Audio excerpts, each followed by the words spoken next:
Hello guys, मैं जा रही हूँ खाटू श्याम मंदिर। ये है हमारी 15वीं लकदातार बस यात्रा सेवा, जो हर महीने दिल्ली शकरपुर से खाटू श्याम मंदिर के लिए बस लेकर जाते हैं हम लोग। यहाँ हम पूरी रात ऐसी भजन कीर्तन बाबा का गुणगान करते हुए जाते हैं। पूरी रात हम सोते नहीं हैं। और अब बज गए थे सुबह के 4, हम पहुँच गए हैं रिंगस।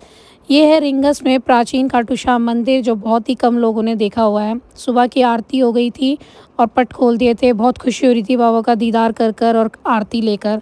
वहाँ से निकलकर हम पहुँच गए हैं खाटू धाम, जो कि 17 किलोमीटर दूर है रिंगस से। यहाँ पर देखा तो यहाँ पर भी सुबह की आरती हो रही है। रास्ते रोक दिए थे तो इसलिए बहुत ज़्यादा भीड़ हो रही थी।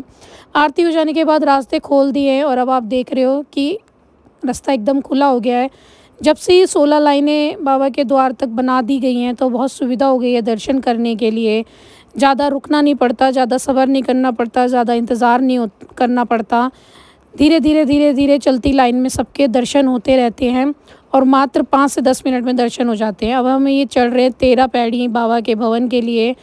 यहाँ पहुँचते ही मेरी धड़कनें बहुत ज़ोर से तेज़ होने लग जाती है और अपने आप आंसू निकलने लग जाते हैं। बाबा को देखने का बहुत इंतज़ार हो रहा था और ये हो गए हमारे बाबा के दर्शन। देखो कितने सुंदर लग रहे हैं मेरे बाबा।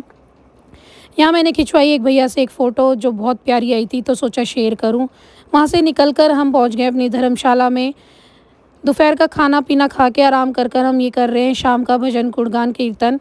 अब हो गई है रात के डिनर की तैयारी। डिनर में कुछ इस प्रकार के भोजन थे जो बहुत ही ज़्यादा स्वादिष्ट थे, क्योंकि बाबा के भोग लगा हुआ होता है ये, इसलिए खाने में इतना अच्छा होता है। डिनर करके हम निकल गए हैं दिल्ली के लिए। यहाँ मुझे बेस्ट सेवा से सम्मानित किया जा रहा है मित्र मंडल की ओर से, जिसका मुझे बिल्कुल भी अंदाज़ा नहीं था कि ऐसा भी कुछ होगा। तो बाबा का बहुत बहुत शुक्रगुजार करती हूँ कि मुझे सेवा का मौका दिया। और अब रास्ते में हम रुके थे चाय के लिए। यहाँ हो रही है बहुत ज़ोर से बारिश।